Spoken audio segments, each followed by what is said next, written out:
സംസ്ഥാനത്ത് അതിശക്തമായ മഴയ്ക്ക് സാധ്യത. തിരുവനന്തപുരം മുതൽ എറണാകുളം വരെ 7 ജില്ലകൾക്ക് ഓറഞ്ച് അലർട്ട്. തൃശൂർ, പാലക്കാട്, മലപ്പുറം, കോഴിക്കോട് ജില്ലകൾക്ക് യെല്ലോ അലർട്ടും നൽകി. നാളെ തിരുവനന്തപുരം മുതൽ കോഴിക്കോട് വരെ 11 ജില്ലകൾക്ക് യെല്ലോ അലർട്ടാണ്. കേരള തീരത്ത് ഉയർന്ന തിരമാലയ്ക്കും കടലാക്രമണത്തിനും സാധ്യതയുണ്ടെന്ന് ദേശീയ സമുദ്രസ്ഥിതി പഠന ഗവേഷണ കേന്ദ്രം അറിയിച്ചു. അതിനിടെ സംസ്ഥാനത്തിന്റെ വിവിധ ഭാഗങ്ങളിൽ മഴക്കെടുതിയും രൂക്ഷമാണ്. ശാലിനി ചേരുന്നുണ്ട്. ശാലിനി, ഈ ഉച്ച കഴിഞ്ഞ് ഏതൊക്കെ ജില്ലകൾക്കാണ് അലർട്ടുകൾ ഉള്ളത്? മിക്ക ജില്ലകൾക്കും അലർട്ടുകൾ ഉണ്ട് എന്നാണ് അറിയാൻ കഴിയുന്നത്. അപ്പം മഴക്കെടുതികളും സംസ്ഥാനത്ത് രൂക്ഷമായി തുടരുന്ന ഒരു സാഹചര്യം തന്നെയല്ലേ?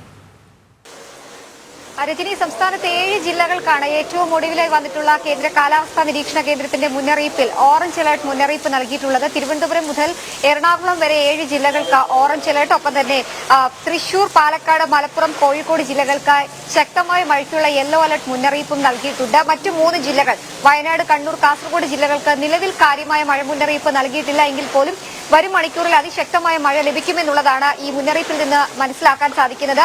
നാളെയും 11 ജില്ലകൾക്ക്, തിരുവനന്തപുരം മുതൽ കോഴിക്കോട് വരെയുള്ള 11 ജില്ലകൾക്ക് നാളെ യെല്ലോ അലർട്ട് ജാഗ്രതാ നിർദ്ദേശവും കൂടി കേന്ദ്ര കാലാവസ്ഥാ നിരീക്ഷണ കേന്ദ്രം നൽകുകയാണ്. തുടർച്ചയായി വരുന്ന 7 ദിവസം സംസ്ഥാനത്ത് അതിശക്തമായ മഴയ്ക്കുള്ള മുന്നറിയിപ്പാണ് കാലാവസ്ഥാ നിരീക്ഷണ കേന്ദ്രത്തിന്റെ ഭാഗത്തു നിന്ന് വരുന്നത്. ഒപ്പം തന്നെ ഉയർന്ന തിരമാലയ്ക്ക് സാധ്യതയുണ്ടെന്നും സമുദ്രസ്ഥിതി പഠന ഗവേഷണ കേന്ദ്രം കൂടി അറിയിക്കുകയാണ്. എന്തായാലും ശക്തമായ മഴ, അതിതീവ്രമായ മഴ, അതിനുള്ള മുന്നറിയിപ്പാണ് ഇപ്പോൾ കാലാവസ്ഥാ നിരീക്ഷണ കേന്ദ്രത്തിന്റെ ഭാഗത്ത് നിന്ന് വരുന്നത്. ഒപ്പം തന്നെ വെള്ളിയാഴ്ചയോടുകൂടി കാലവർഷം കേരളത്തിലേക്ക് എത്തുമെന്നായിരുന്നു സൂചനകളെങ്കിൽ ഇപ്പോൾ ഏറ്റവും ഒടുവിൽ വരുന്ന കാലാവസ്ഥാ നിരീക്ഷണ കേന്ദ്രത്തിന്റെ മുന്നറിയിപ്പിൽ അടുത്ത 24 മണിക്കൂറിനുള്ളിൽ കേരളത്തിൽ കാലവർഷം എത്തിച്ചേരാൻ സാധ്യതയുണ്ട് എന്നുള്ള ഏറ്റവും പുതിയ റിപ്പോർട്ട് കൂടി കാലാവസ്ഥാ നിരീക്ഷണ കേന്ദ്രത്തിന്റെ ഭാഗത്ത് നിന്ന് വരികയാണ്. കേരള തീരത്ത് ശക്തമായ പടിഞ്ഞാറൻ കാറ്റിന് സാധ്യതയുണ്ട് എന്നും ഈ മുന്നറിയിപ്പിൽ ചൂണ്ടിക്കാട്ടുന്നുണ്ട്. അതുകൊണ്ട് തന്നെ വരുന്ന 7 ദിവസം സംസ്ഥാനത്ത് ശക്തമായ മഴയ്ക്കൊപ്പം ശക്തമായ കാറ്റ്, അതായത് 30 മുതൽ 40 കിലോമീറ്റർ വരെ വേഗത്തിൽ മണിക്കൂറിൽ ശക്തമായ കാറ്റിനും ഇടിമിന്നലിനും സാധ്യതയുണ്ട്. ഒറ്റപ്പെട്ടതും മിതമായതുമായ മഴയ്ക്ക് സാധ്യതയുണ്ട് എന്നുള്ള പ്രവചനം കൂടി ഈ മണിക്കൂറിൽ വരികയാണ്. എന്തായാലും കാത്തിരുന്ന കാലവർഷം കുറച്ച് നേരത്തെ എത്തുകയാണ് എന്നുള്ളതാണ് നമുക്കിപ്പോൾ ഈ ഒരു മുന്നറിയിപ്പിൽ നിന്ന് മനസ്സിലാക്കാൻ സാധിക്കുന്നത്. 31-ാം തീയതിയോട് കൂടിയാണ് കാലവർഷം എത്തുമെന്ന് പറഞ്ഞതെങ്കിൽ ഇന്ന് 29 മാത്രമേ ആയിട്ടുള്ളൂ. നാളെ അതായത് 24 മണിക്കൂറിനുള്ളിൽ തന്നെ കാലവർഷം കേരള തീരത്തേക്ക് എത്തുമെന്നുള്ളതാണ്. നമ്മൾ ഇന്ന് രാവിലെയൊക്കെ പറയുമ്പോൾ മഹാരാഷ്ട്രനും കന്യാകുമാരിക്കും സമീപത്തായി കാലവർഷക്കാറ്റ് തുടരുന്ന ഒരു സാഹചര്യം ഉണ്ടായിരുന്നു.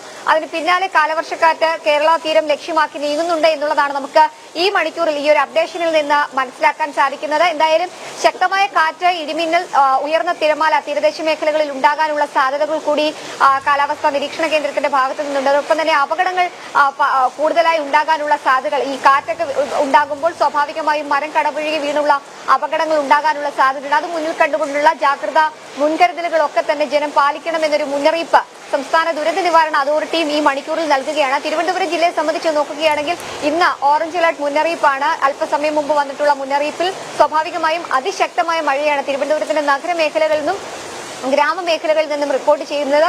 പല മേഖലകളിലും വെള്ളക്കെട്ട് രൂക്ഷമാകുന്നുണ്ട് എന്നുള്ള റിപ്പോർട്ടുകൾ കൂടി വരുന്നുണ്ട്. താഴ്ന്ന മേഖലകളിലൊക്കെ തന്നെ കഴിഞ്ഞ ദിവസങ്ങളിലുണ്ടായ വേനൽ മഴയ്ക്ക് സമാനമായി തന്നെ ഈ മഴയിലും വെള്ളക്കെട്ട് രൂക്ഷമാകുന്നുണ്ട്. എന്തായാലും കാത്തിരിക്കാം. 24 മണിക്കൂറിനുള്ളിൽ കേരളത്തിൽ കാലവർഷം എത്തുന്നതിനായി. ഒപ്പം തന്നെ അതീവ ജാഗ്രത പാലിക്കണമെന്നുള്ള സംസ്ഥാന ദുരന്ത നിവാരണ അതോറിറ്റിയുടെ മുന്നറിയിപ്പ് പൊതുജനം സ്വീകരിക്കണമെന്ന അഭ്യർത്ഥന സർക്കാർ സംവിധാനങ്ങളും നൽകുന്നുണ്ട്. ശരി, എന്തായാലും പെരുമഴ തന്നെയാണ് വരുന്നത്. കാലവർഷം 24 മണിക്കൂറിനിടയിൽ ഏത് സമയത്തും എത്താനുള്ള സാധ്യതകളും കാണുന്നുണ്ട്. കാലാവസ്ഥാ നിരീക്ഷണ കേന്ദ്രം നൽകുന്ന മുന്നറിയിപ്പോടൊപ്പം ജില്ലാ ഭരണകൂടങ്ങളൊക്കെ തന്നെ നൽകുന്ന ജാഗ്രതാ നിർദ്ദേശങ്ങളൊക്കെ തന്നെ ജനങ്ങൾ കൃത്യമായിട്ട് പാലിക്കണം എന്നാണ് പറയാനുള്ളത്.